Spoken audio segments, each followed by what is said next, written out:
दिन था 22 नवंबर 1999। डेली जब न्यूज़पेपर ऑफिस के बाहर एक पैकेज आता है जो कि जमील चिश्ती के हवाले कर दिया जाता है, जो कि उस वक्त के क्राइम रिपोर्टर थे।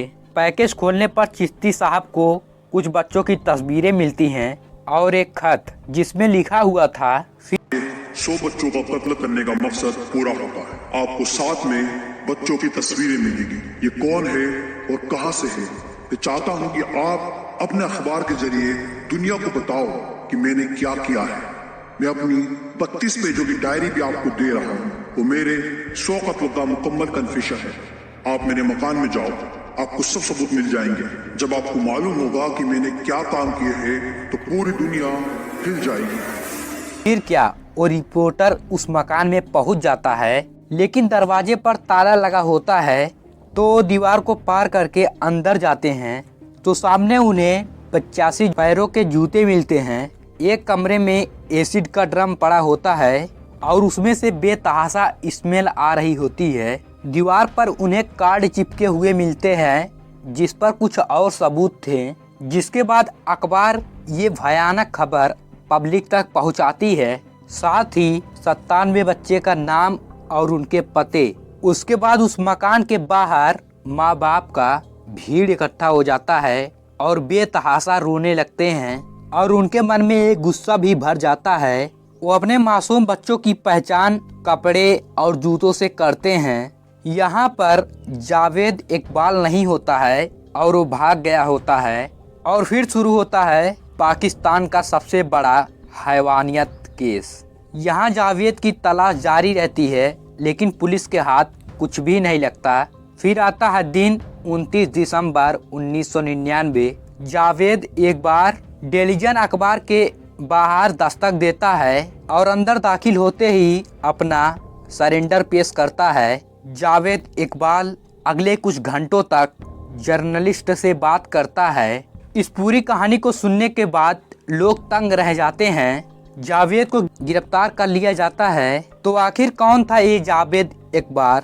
इसके साथ क्या कुछ हुआ कि इसने इतने बड़े क्राइम का अंजाम दिया? चलिए जानते हैं इस सनकी दरिंदे के बारे में। लेकिन उससे पहले अगर आपने द रियल स्टोरी चैनल को सब्सक्राइब नहीं किया है तो जल्दी से सब्सक्राइब कर बेल आइकन को प्रेस करें। जावेद एक काफ़ी अमीर और रईस परिवार का 6 नंबर का लड़का था। उसके 4 बहन और 5 भाई थे। उसके माँ बाप के मुताबिक वो बहुत ही जहीन और चालाक लड़का था, लेकिन वक्त के साथ वो अपनी फैमिली के लिए परेशानियां खड़ी करने लगा। वो सनकीपन और पागलपन का शिकार होने लगा। वो अक्सर रात में सबको जगाकर एक लाइन में खड़े होने को कहता था।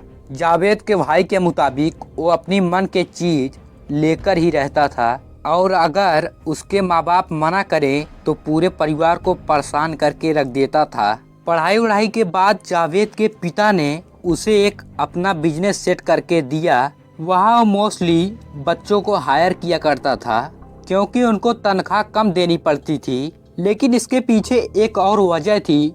दरअसल जावेद होमोसेक्सुअल था और वो बच्चों के साथ अट्रैक्ट होता था। जब माँ बाप को इसकी भनक लगी तो उन्होंने उसकी फौरन शादी करा दी। उसकी 2 बार शादी हुई, लेकिन कोई भी शादी 1 साल से ज़्यादा नहीं चली। आगे जाकर जावेद ने वीडियो गेम की शॉप खोली तो वहाँ पर गली के बच्चे आकर गेम खेलते थे। जावेद ने इस मौके का फायदा उठाया और वो जमीन पर 100 का नोट फेंक देता था कि कोई ना कोई बच्चा जरूर उठाएगा। बच्चों को लाइन में खड़ा करता और एक एक कर प्राइवेट रूम में ले जाकर बोलता कि तुम्हारी तलाशी करनी है, और ये बच्चों के साथ भयानक हरकतें करता था। इसी सब की वजह से बच्चों के माँ बाप ने गेमिंग जोन जाने के लिए मना कर दिया। उसके बाद जावेद ने एक जिम खोला उसी मकसद के लिए। 1997 में जावेद को फाइनेंशियल क्राइसिस सहना पड़ा क्योंकि जिस लिए वो अपना बिजनेस खोलता था उसके लिए बहुत पैसे लगते थे और इसी सब की वजह से वो अपना घर भी बेच दिया। उसके बाद जावेद ने लाहौर शहर का रुख किया। लाहौर शहर में जावेद को एक परफेक्ट हंटिंग स्पॉट मिल गया। वो था दाता दरबार। इधर बेशुमार बच्चे लंगर खाने के लिए आते थे। और जावेद उन्हें खाना खिलाने के बहाने अपने घर ले आता था। ज्यादातर बच्चे जो अपने घर से भागे हुए होते थे वो उसी के अड्डों से मिलते थे। यहाँ जावेद इकबाल के लाइफ में सबसे बड़ा टर्निंग पॉइंट यहाँ पर आता है जब वो दाता दरबार से एक 18 साल के बच्चे को ले आता है। जावेद ने उसके साथ बहुत गलत किया और फिर उसके बाद एक रात जावेद अपने बिस्तर पर सो रहा था कि अचानक उसके सर पे उस लड़के ने जोरदार वार किया। बंदूक से गोली निकली, पहली, दूसरी, तीसरी निकलती ही चली गई। उसके आंखों के सामने अंधेरा छा गया और कुछ ही देर में खून से लथपथ बेहोश हो गया। मोहल्ले वाले उसको जख्मी हालत में अस्पताल पहुंचाते हैं। यहाँ डॉक्टर को कोई उम्मीद नहीं थी कि जावेद इकबाल बच भी पाएगा या नहीं, लेकिन अभी उसकी जिंदगी बाकी थी क्योंकि अभी उसको सैकड़ों जिंदगी का खात्मा करना था। उसकी फैमिली में से कोई भी उसको देखने तक नहीं आता सिवाय उसके माँ के। जब वो होश में आता तो अपनी माँ को देखता और अंदर ही अंदर घुटता रहा। जब पुलिस इंक्वायरी हुई तो जावेद इकबाल को रेप के केस में डाला गया। उसके बाद उसको सबके सामने 100 कोड़े मारने की सजा सुनाई गई। ये सदमा उसकी माँ पर काफी भारी पड़ा और वो कुछ ही समय में गुजर गईं।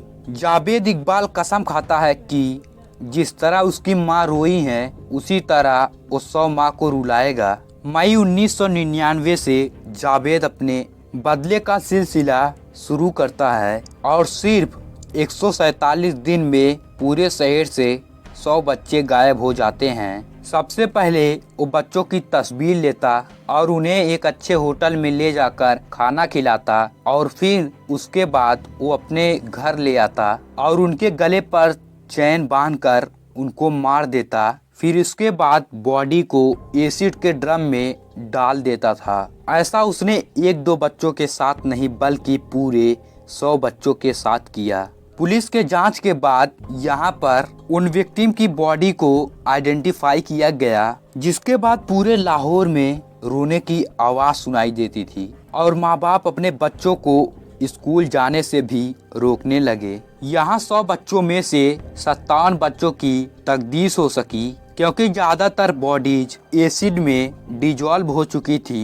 18 फरवरी 2000 को जावेद इकबाल को कोर्ट में पेश किया जाता है और साथ ही उसके 3 साथियों को सजा सुनाई जाती है। साजिद, जिसको 686 साल की सजा सुनाई गई, और बाकी नदीम को 186 साल की सजा सुनाई गई, और एक 13 साल का बच्चा जो आने वाले 42 साल जेल में काटने वाला था। जावेद इकबाल कहने लगा कि मैंने तो कुछ किया ही नहीं है, ये सब झूठ था। जावेद इकबाल के मुताबिक उसने ये सब इसलिए किया था क्योंकि सड़कों पर रहने वालों को अटेंशन मिल सके और उन्हें एक अच्छा माहौल दिया जाए। उसके बाद जावेद इकबाल अपना स्टेटमेंट तुरंत चेंज करता है और बोलता है कि उनकी हत्या 20 लोग आकर बच्चों को मार गए। 9 मार्च 2000 को जावेद अपना बयान फिर से चेंज करता है और वो कोर्ट में बताता है कि एक्चुअल में कोई भी बच्चे का कत्ल हुआ ही नहीं है।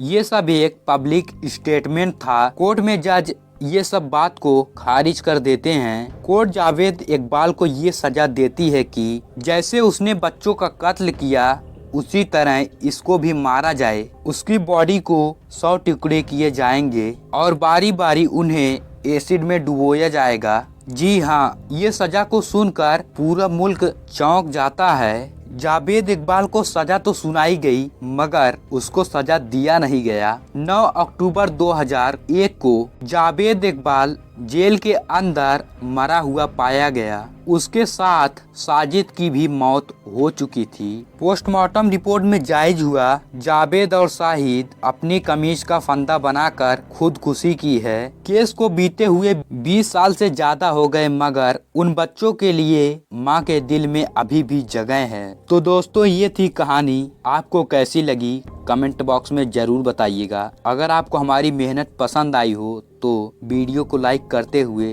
द रियल स्टोरी चैनल को सब्सक्राइब जरूर से कीजिए। धन्यवाद।